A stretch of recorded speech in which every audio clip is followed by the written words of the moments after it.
Shabbat Shalom. Always an honor to have you with us, studying with Bagels, Love, and Torah. And I'm Rabbi Philip Rice, Rabbi Flip, most of you know. And we're going to take a look at our Torah portion this week, Bahalotecha. We like to, as always, after welcoming, begin with a little blessing and brain candy. So that blessing goes, Baruch atah Adonai, Eloheinu melech ha'olam, asher kiddeshanu b'mitzvotav v'tzivanu la'asok b'divrei Torah.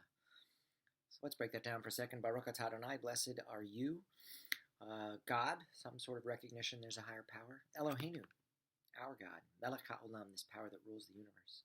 Asher kiddeshanu, which made us kadosh, holy, special, unique. Vitzivanu, and commanded us to busy ourselves, la'asok b'divrei Torah, with words of Torah. Before we get to the Torah, just a little information about what we'll hear in our Torah portion. God hears, but what we do matters the most, I think. Short overview, we're looking at Numbers chapter 8, verse 1 through chapter 12, verse 16. God is going to speak to Moses. He's going to describe the menorah for the tent of meeting, the divine place where God dwells. The Levites will be appointed to serve as assistants under Aaron and his sons, his children. Then those who are unable to celebrate Passover during Nisan are actually given a time in the month of Nisan to observe a second Passover. That'll be in chapter 9, verses 1 through 14. A cloud by day and a pillar of fire by night that will show God's presence over the tabernacle. And when the cloud lifts, after the tabernacle, the people will move from Sinai, and set out on their journey sort of tribe by tribe. That's also chapter 9, verses 15 through chapter 10, verse 36. And then the Israelites do a fair bit of complaining about the lack of meat, and Moses gets a little frustrated. God tells him to appoint a council of elders, and God provides the people with meat, and then strikes them with a severe dun-dun-dun-dun plague. Okay, we can relate to that. That's chapter 11, verses 1 through 34. Miriam and Aaron then will talk about the Cushite woman that Moses has married. Let's call it what it is and say it's timely. They're mad at her for marrying a black person. Okay. In addition, they complain that God speaks not only through Moses, but through them. And so Miriam, who's talking smack, gets struck with leprosy, and then Moses begs to heal her. The prayer, El Na Rafan Allah, which Rabbi Lori has been singing on from some Friday nights in spiritual uplifts. And then after her recovery, Miriam's recovery, the people sort of resume their journey in chapter 12, verses 1 through 16. So that's just as an intro to get us started. We'll give a little brain candy next. Thanks again for joining us today. Welcome back. A little brain candy. Warm up our intellectual minds. This piece is called Bringing Light to the Darkness. Anna Weishbein immigrated to Israel from the Ukraine. She got a job as a waitress. Her first assignment was to work the Passover Seder at the Park Hotel in Netanya. Now she's permanently paralyzed from the waist down. Chen and Lior Kenan lived in Petach Tikva. They looked on as their 2-year-old daughter, Sinai, played with her grandmother, Ruth Peled, in front of a supermarket. And they looked on as a bomber detonated himself, killing the child and her grandmother. Those and so many others like them are stories, names, abstractions. But when we at the temple visited Israel recently, the names became real. The children in Hadassah University Hospital to whom we gave toys. Eldad, the Ethiopian Jew who greeted us from his hospital bed in halting Hebrew. Aviad, the soldier at Sheba Medical Center struggling to overcome the emotional trauma of his service. We held their hands, prayed with them, cried with them. As we were leaving the pediatric ward of Hadassah University Hospital, one of our group said to the nurse, "You must be glad to see us go." "Oh, no," she said. "You made that boy smile. He never smiles." Sometimes a mitzvah is seeing for yourself and coaxing a smile from the darkness. There's been a fair amount of darkness lately, and we're all just trying. The beating heart of joy. In the story begins, the Israeli novelist Amos Oz, may his memory be for a blessing, recounts that when he was in 6th or 7th grade, a nurse entered his classroom and explained, quote, the facts of life. She used diagrams and explicit language to inform and to warn the students of all the facets of sexuality. Oz writes, it turned out that the energetic nurse, who had no hesitation about revealing every last detail from hormones to glands, nonetheless skipped over a marginal detail. She did not tell us, did not even hint, that these complex procedures entailed, or at least occasionally, some pleasure. Perhaps she thought that in not doing so, she would make our innocent lives safer. Perhaps she had no idea.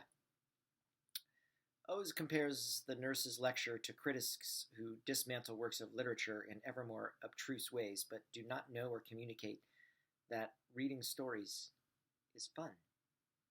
Similarly, many religious Jews know the minutiae of Jewish tradition, but they forget what Martin Buber taught. The beating heart of the universe is holy joy. That's what animates everything. They forget that law follows love. Perhaps they think it makes Judaism somehow less serious. Perhaps, heaven forbid, they have no idea. Well, we do. We do have an idea that reading stories is fun, and we're going to hear the stories of the Torah next. Thanks for coming out this morning. I mentioned last week that Rabbi Laurie and I had been asked several years ago to write some pieces for Reformed Judaism, and I'm going to share one of those now. I'm looking at a Haftarah text, actually, going a little out of order. It begins, shout for joy, for on that day many nations will attach themselves to God. Zechariah 2, verses 14 and 15.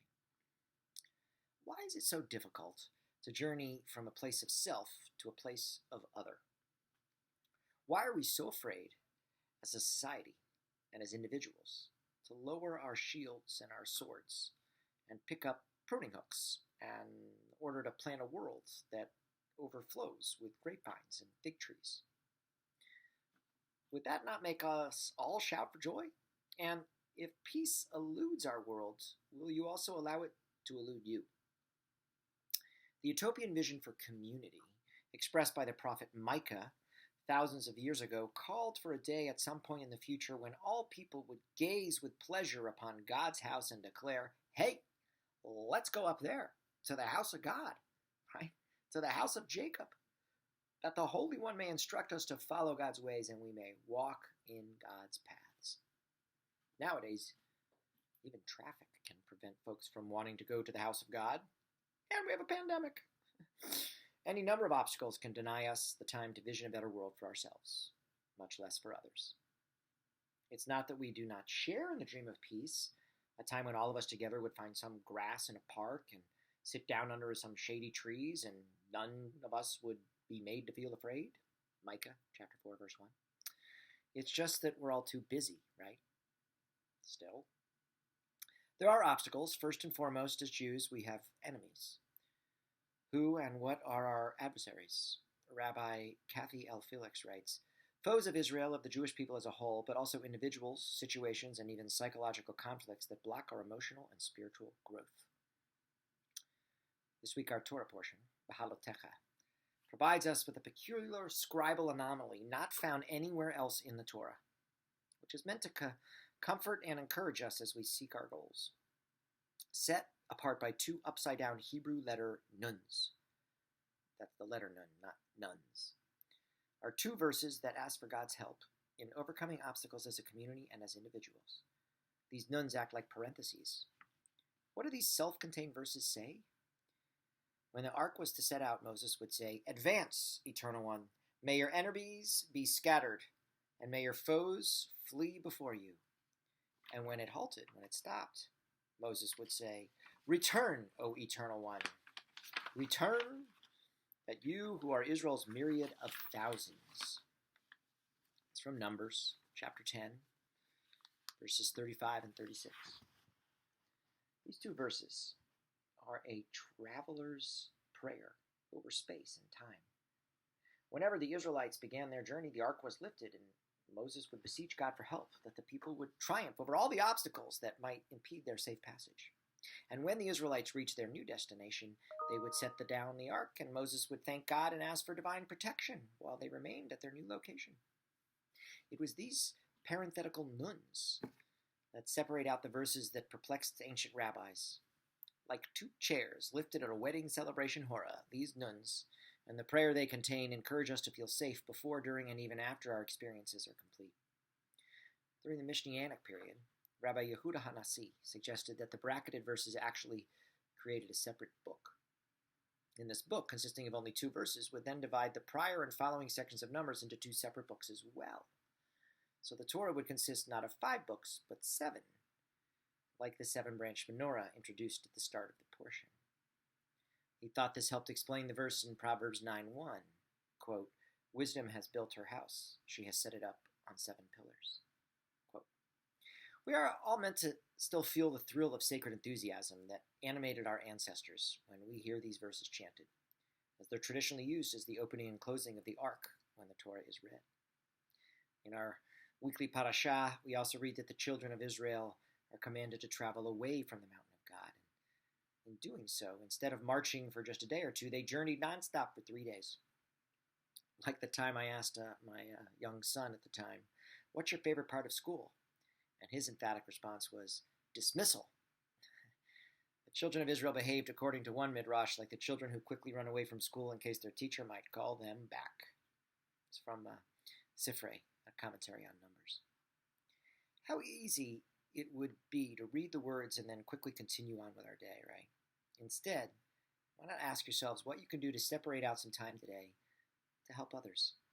How might you best tend to your own peace? And what are the various obstacles that stop us at Micah as a community from being the kind of community we ultimately want it to be? How might we rise above those obstacles, and what prayer might help in achieving our goals? Peace. It is an idea whose time will come. Like our prophets who predicted it would, its destination still lies in the future. So what have you done to further the cause of peace in the world and in your own life? So, not a surprise, there is a Devar Acher offered by Rabbi Leonard Zukrov of Temple Bethel in Munster, Indiana. And he writes that the journey is the destination. There are 2 types of travel. First, found in travel magazines, is exciting, adventurous, and exotic travel for pleasure. Not happening a lot lately. The second, found in the news section, is dangerous and filled with terror, travel for freedom. That includes travel of border crossers, asylum seekers, and fugitives. Travel for pleasure is a want, travel for freedom is a need. Both types of travelers are seekers. Both types of travel share the commonality of the unknown, the thrill of discovery, and the anxiety of what's new. Both have inherent challenges. As Rabbi Rice asks, why is it so difficult to journey from a place of self to a place of other? Self is the mountain of God, a place that is known. As we read, in the 2nd year, on the 12th day of the 2nd month, the Israelites set out on their journeys from the wilderness of Sinai. That's chapter 10, verses 11 and 12. Other includes the obstacles, the adversaries, as Rabbi Rice notes, that stand in our way, real or imagined. Travelers of pleasure or travelers of need seek safety and comfort, finding both from things and others who know the way. The cloud and the ark are symbols of God's presence, providing confidence and security. Moses speaks to Hobab, whom commentators suggest is Jethro, for his knowledge of Sinai tours of the time. Moses says, "Please do not leave us, as you know where we should camp, and you can be our guide." It's Numbers 10:31. All travelers seek guides to take us to what is worth seeing, to help us find our freedom. The traveler's prayer seeks God's presence along the way. Whether moving from other to self or from self to other, travelers seek a return home. And in this case, the ultimate return is to God and to peace. Stay tuned for more on Baha'u'llah. So, a lot of you know, but a lot of congregants do not know, and that is I'm a great lover of poetry, Hebrew poetry specifically, and I wrote my rabbinic thesis on Chaim Nachum Bialik, who was considered by many the father of modern Hebrew literature. He's best known for some of his poems, like The Sabbath Bride. Um, he died 1934, and he was up for a Nobel Peace Prize. A Nobel Prize for Literature. And although the distinction would have been well-deserved, he did not get that coveted honor. This was before he passed away, and when asked his reaction, Bialik is reputed to have said, "I'm very glad I did not win the prize. Now everyone is my friend and feels sorry for me and is angry on my behalf." My friends will say, "Isn't that a scandal? Imagine such a thing. Bialik, the great poet, did not get the Nobel Prize." And look who they gave it to that other individual who cannot even hold a candle to Bialik. On the other hand, if I had been awarded the Nobel Prize, some of the same people who are now indignant on my account would have said, "What's so wonderful about getting the Nobel Prize? I mean, even that poet Bialik got one." This tension between humility and self-absorption, apparent in this little story, is also demonstrated in the description of the major protagonist in the ancient Israelite redemption story. Moses, noted for his meekness, is described in this week's Torah portion, Bahalotecha, as unpretentious.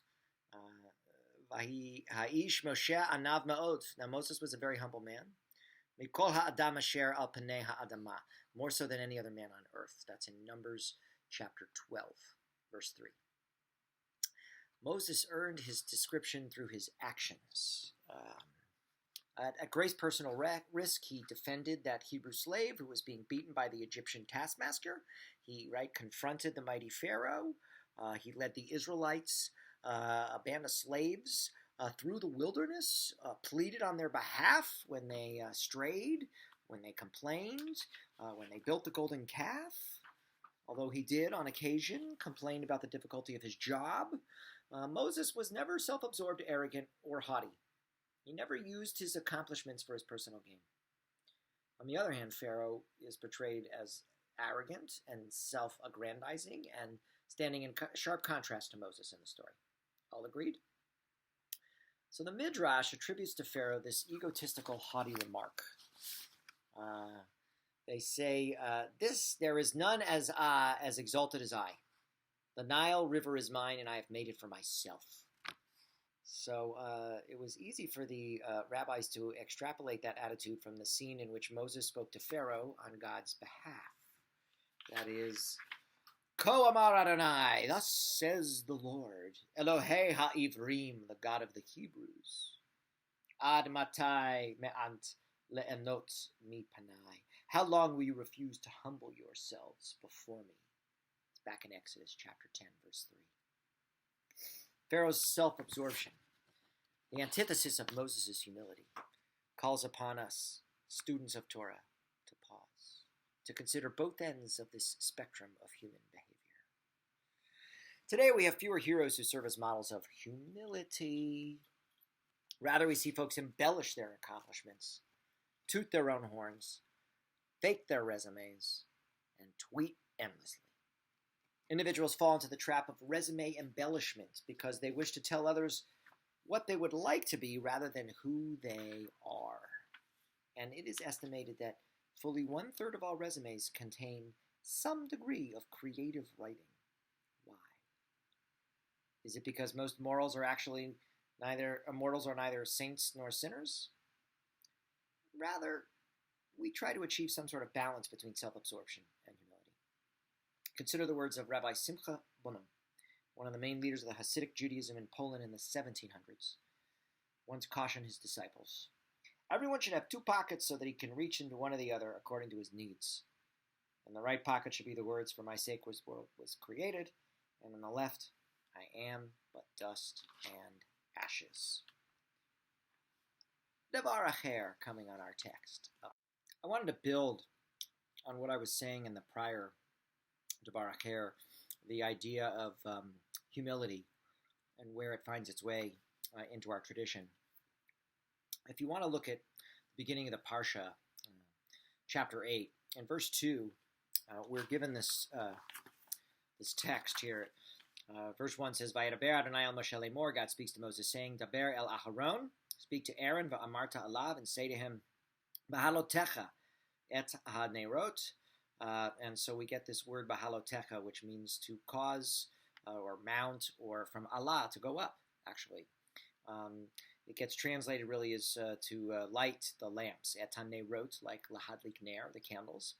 El mul pnei ha-menorah, at the front of the menorah, the lamp stand, the candelabra, however you want to translate menorah. Ya'iru shivat hanerot, to let the 7 lamps give light. All right, so there's a midrash here on this idea that the 7 lamps shall give light in front of this candelabrum. In this connection, it's written that the beginning of thy words shed light. And it is according to the view of one who says that the height of a candelabrum was 17 hands breadths. Okay, that's a little midrash talking about the text. What does it mean? The candelabrum had 7 stems, 9 flowers, 11 pomegranates, and 22 cups. There's some controversy as to the height of the candelabrum. The authorities cannot agree whether it was 17 hands breadths or 18. The number of parts of the candelabrum corresponded to the number of words in the opening verses of each of the 5 books of Moses. So the 7 stems correspond to the 7 words in the first verse of the book of Genesis, the 11 pomegranates, the 11 words in the first book of Exodus, the 9 flowers to the 9 words in the first book of Leviticus, and the 22 cups and the 22 words in the first book of Deuteronomy. Similarly, the 17 words in the opening verse of the book of Numbers would account for the height of the candelabrum, 17 hands breadths. This is the sense of the midrash, starting with the beginning of thy words shed light. All the figures pertaining to the candelabrum corresponded to the opening verses of the books of the Pentateuch. However, this is only true if one accepts the premise of the one who says that the height of the candelabrum was 17 hands breadths. This is all setting up Aaron, because in verse 3 we read, Vaya'as ken Aharon el mul pnei ha-menorah ha'alah hanerotacha ka'asher tiva Adonai et Moshe. Aaron did so. He mounted the lamps on the front of the lampstand as the God had commanded him to do. Okay. So, thus Aaron did. He lit the lamps, right? This is to say in praise of Aaron that he did not change. What do you mean? Although he had been privileged to attain great honors, Aaron never changed. He didn't become conceited or arrogant, right? He remained humble and meek as he had been before. This is the interpretation of Rabbi in Priskia. It's human nature to become conceited as one rises in the world. Not so with Aaron. Thus did Aaron. He did as the lamp does. Even as the light of the lamp remains the same irrespective of whether the lamp is raised or lowered, so Aaron too was in no way changed by the honors he received. Sifrei Kodesh. In this biblical connection, Rabbi Shmelke of Nikolsburg interpreted the biblical verse, and the minstrel became like the instrument, and the Spirit of the Lord was upon him. It's from 2 Kings, chapter 3, verse 15, and this is what it means. One man will be as minstrel who becomes like the instrument, when, like the instrument, which is not changed by the beautiful tune it plays, he too will not be affected by the awareness of his own virtues. Then the Spirit of God will be upon him, and he will be found worthy of being endowed with prophetic vision. Look, we got some really talented musicians at Micah, Nashville here, Music City, and what they create goes through them, through that instrument. And not all of them are egomaniacs. All right. So Rabbi Rami Shapiro writes about Bahalotecha. Our portion opens with Bahalotecha, which most English translations of Torah render as when you kindle the light.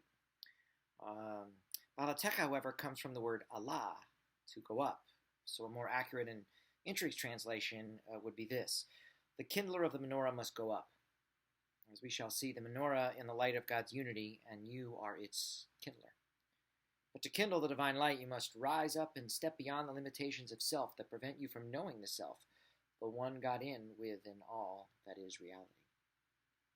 According to the Mishnah, Tamid 3:9, a rock with 3 steps carved into it was placed in front of the menorah. The kindler of the menorah had to climb these steps in order to light and adjust the 7 branches of the menorah. So, since all the nation of Israel are priests, right? Exodus 19:6. The kindler of the menorah is not merely Aaron or Levite, but every Jew who sets about to shed the light of God's unity on the world. To do so, we have to climb above our baser nature, represented by the 3 steps. Human beings operate on 5 dimensions: nefesh, ruach, neshama, chaya, and yechida. Body, heart, mind, soul, and spirit. The first 3 are personal, the stuff of self or ego that sees itself as independent of others and apart from God.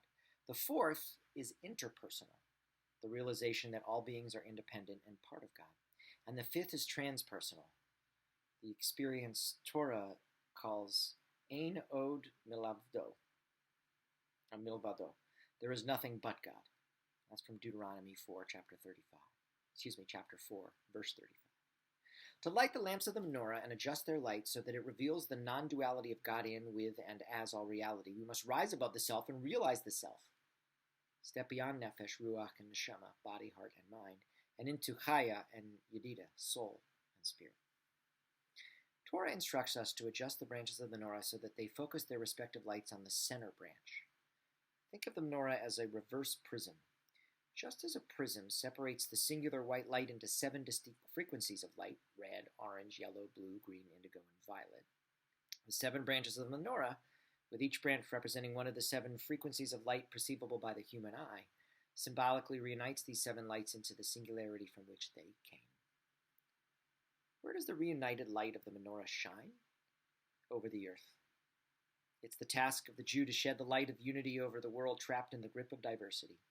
In this way we are or legoyim, a light unto the nations of the world, Isaiah 49:6. And a blessing to all the families of the earth, human and otherwise, Genesis 12:3.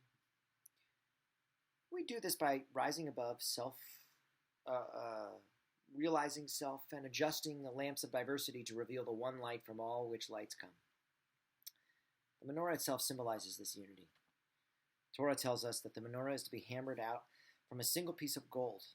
It isn't that separate pieces are cast and then welded together from a menorah. There are no separate pieces in the menorah or in nature.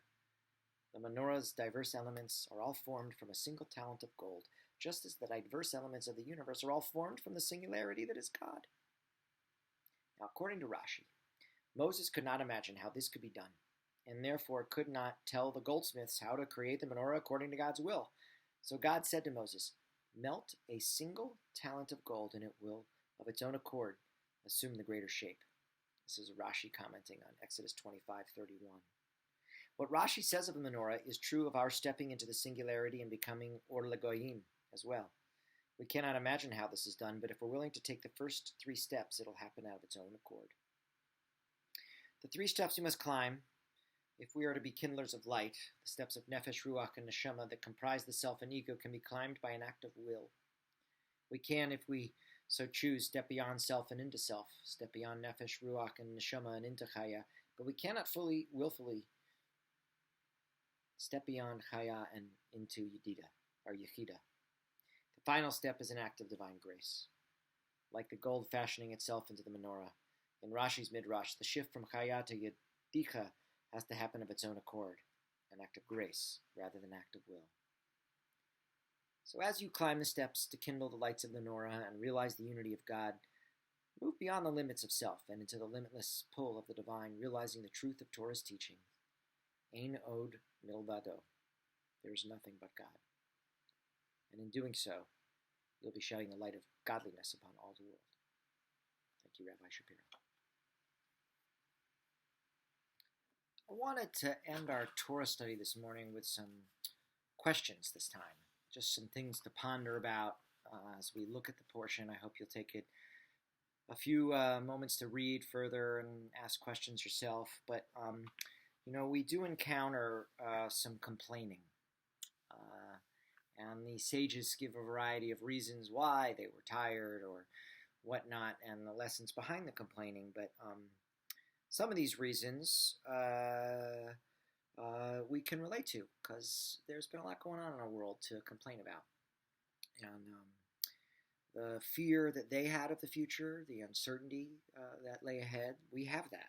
And the recognition that things were going to change, even though we didn't know how, then we have that now too.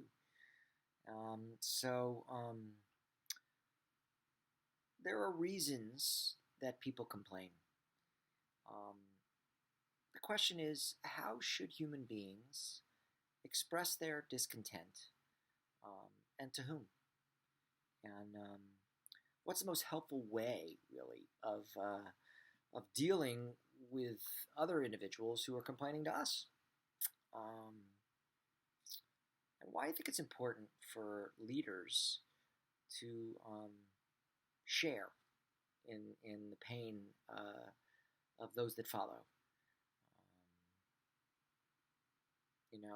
so that they don't have to burden it alone. Also, I was thinking about, it's a serious matter to invent or read into the Torah text meanings that may have or have not been intended by original authors or editors. It's like lifting out of the context what another person has said. We all see that happening in the news, right? Just these tweets or clips as opposed to the whole sort of context. So Joseph Ibn Kaspi takes Onkelos, Rabbi Nathan, and Rashi to task for subverting essentially the Torah text with additions and interpretations that they seem to pull out of the air. So are we allowed to do that? Do you agree with that? I do it. So is it just me that's allowed because I have a rabbi title? Which interpretations make the most sense sometimes in explaining various stories in the text, like what led Miriam and Aaron to protest against Moses' wife. That's fodder for our imaginations, and I've treated it as such. And finally, the author of Proverbs 10:18 claims that the person who, quote, slanders another is a fool.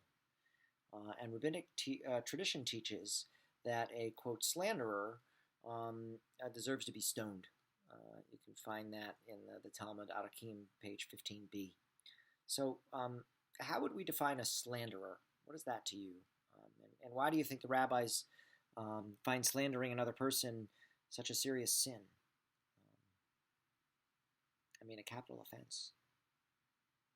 Questions to ponder as we revel in this Sabbath, and I will once again conclude this Torah study session by saying that I miss having you in person and hoping that by the end of the summer that'll be able to occur. I point you to other online programming, and thank you so much for joining me on this Shabbos.